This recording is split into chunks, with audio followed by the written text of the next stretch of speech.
BPL নিলামে সর্বোচ্চ দাম উঠল নাইম শেখের। তাকে 1,10,00,000 টাকায় দলে নিয়েছে চট্টগ্রাম রয়্যালস। চড়া দামে তাওহিদ হৃদয় আর লিটনকে নিয়েছে রংপুর রাইডার্স।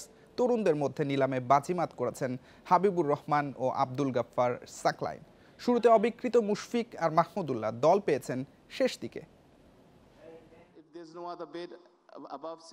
সর্বোচ্চ ভিত্তিমূল্যের এ ক্যাটাগরিতে 4 জনের সরাসরি চুক্তিতে দল নিশ্চিত হয় আগেই।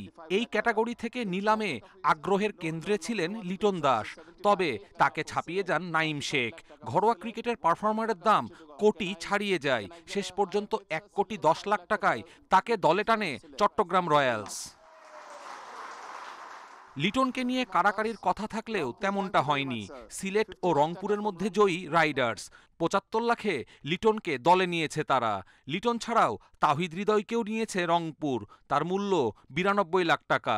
আর এই মুহূর্তে আলোচিত শামীম পাটোয়ারিকে 56 লাখে কিনেছে ঢাকা। প্রথম রাউন্ডে অবিকৃত মুশফিক ও মাহমুদুল্লাহ। অলরাউন্ডার সাইফুদ্দিন বিক্রি হন চড়া দামে। 68 লাখে তাকে নেয় ঢাকা, আর 65 লাখে রাজশাহী ডেরায় তানজিম সাকিব। এছাড়াও 44 লাখে চট্টগ্রামে শরীফুল, 35 লাখে সিলেটে পারভেজ ইমন আর মাহিদুল অঙ্কন ও জাকের আলীকে তাদের ভিত্তিমূল্য 35 লাখে পেয়েছে নোয়াখালী। শক্তিশালী দল গড়েছে Rangpur riders. Speed star Nahid রানার জন্য খরচ করেছে 56 লাখ।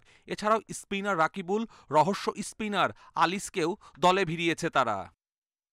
নিলামে তরুণদের বাজিমাত। রাইজিং স্টার এশিয়া কাপে 35 বলে সেঞ্চুরি হাঁকানো হাবিবুর রহমানকে ছাড়েনি নোয়াখালী এক্সপ্রেস। 18 লাখ ভিত্তিমূল্যের সোহান বিক্রি হয়েছেন 50 লাখে।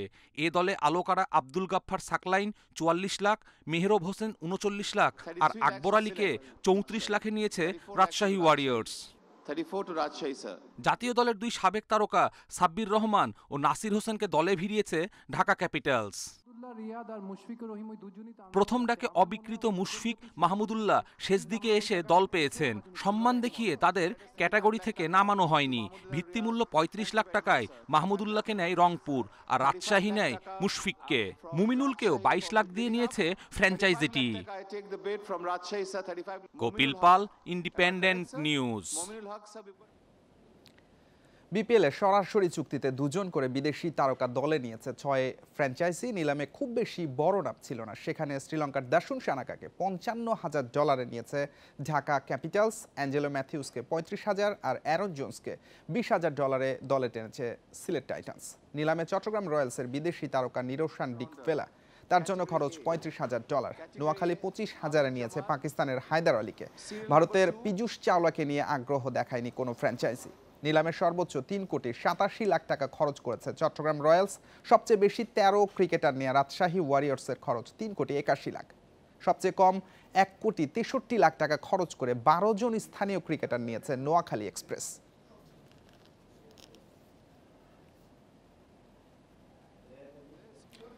শামীম পাটোয়ারি ইস্যুতে পিছু হটতে হলো প্রধান নির্বাচক গাজী আশরাফ লিপুকে। কোচ আর অধিনায়ক চাওয়ার পর তাকে আয়ারল্যান্ডের বিপক্ষে প্রথম 2 টি-20 দলে রাখেননি লিপু। এখন সিরিজ নির্ধারণের 3য় ম্যাচের জন্য দলে যোগ করা হয়েছে শামীমকে।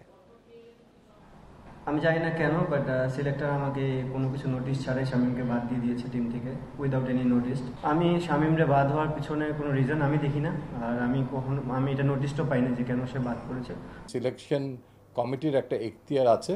সিলেকশন কমিটি সবসময় দলনায়ক এবং কোচের সঙ্গে একই সহাবস্থানে নাও থাকতে পারে কোনো খেলোয়াড়ের ব্যাপারে, এবং সেখানে কোনো অনুমতি নেওয়ারও প্রয়োজন নেই। আয়ারল্যান্ডের বিপক্ষে শামীম পাটোয়ারিকে দলে রাখা না নিয়ে তৈরি হয় সংকট। কোচ অধিনায়কের মতামত আমলে নেননি প্রধান নির্বাচক। অথচ টি-20 বিশ্বকাপের আগে এটাই টাইগারদের শেষ আন্তর্জাতিক সিরিজ। অধিনায়ক আর প্রধান নির্বাচকের মুখোমুখি অবস্থানের প্রভাব পড়ে প্রথম টি-20-তে। আইরিশদের বিপক্ষে বাজেভাবে হেরে বসে বাংলাদেশ। চারিদিকে গাজী আশরাফ লিপুকে নিয়ে সমালোচনার ঝড় ওঠে। পাল্টাপাল্টি অভিযোগে যেভাবে তিনি লিটন দাসকে নিয়ে ভিডিও বার্তা দেন, সেটা ভালো উদাহরণ নয়।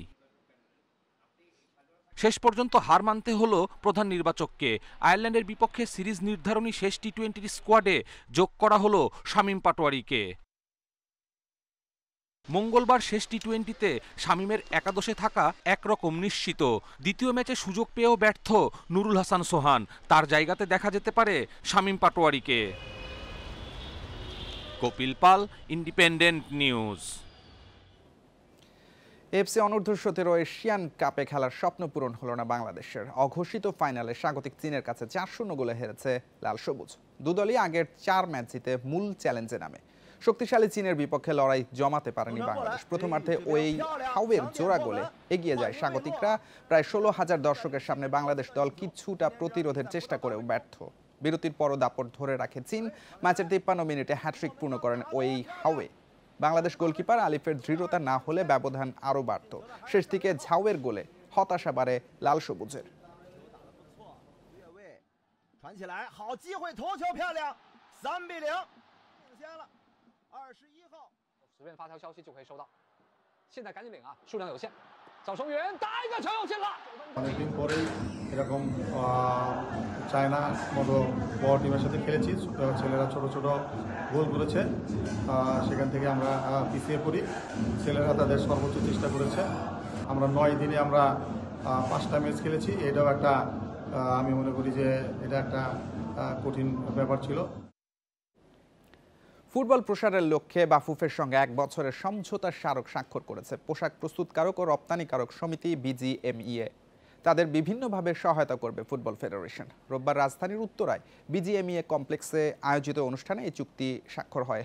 এখন থেকে বিজিএমইএর ফুটবল ইভেন্ট আয়োজনে কারিগরি দল ও প্রশিক্ষণ সহায়তা দেবে বাফুফে। প্রয়োজনে পোশাক কর্মীদের রেফারি, কোচিং লাইসেন্স প্রদান করতে চায় ফেডারেশন। ভবিষ্যতে জাতীয় দলের জার্সি ও ট্রাভেল পোশাক ডিজাইনে সহায়তার কথা জানান বিজিএমইএর কর্মকর্তারা।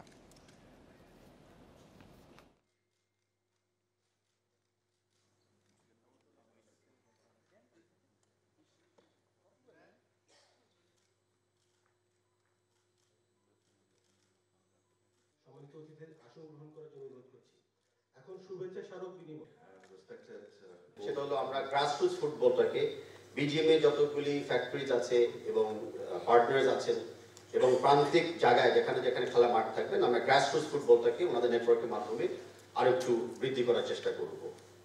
সেই গ্রাসরুটস থেকে নতুন নতুন প্লেয়ারও তৈরি হতে পারে, সেটা আমরা আশাবাদী থাকবো।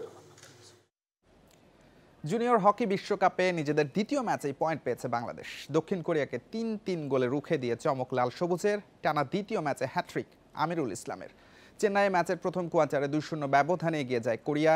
7 মিনিটে লি আর 12 মিনিটে পেনাল্টি কর্নার থেকে গোল করেন সন। দ্বিতীয় কোয়ার্টারের প্রথম মিনিটে জোড়া পূরণ করেন লি। 3 গোলে পিছিয়ে পড়ে দুর্দান্ত কামব্যাক বাংলাদেশের। জ্বলে ওঠেন আমিরুল ইসলাম। পেনাল্টি কর্নার থেকে 3 গোল করে সমতা ফেরান। শেষ পর্যন্ত কোরিয়াকে রুখে দিয়ে উল্লাস বাংলাদেশ ডাগআউটে। বিশ্বকাপ অভিষেক ম্যাচে অস্ট্রেলিয়ার সঙ্গেও হ্যাট্রিক করেন আমিরুল। তবে বাংলাদেশ ম্যাচ হারে 5-3 ব্যবধানে।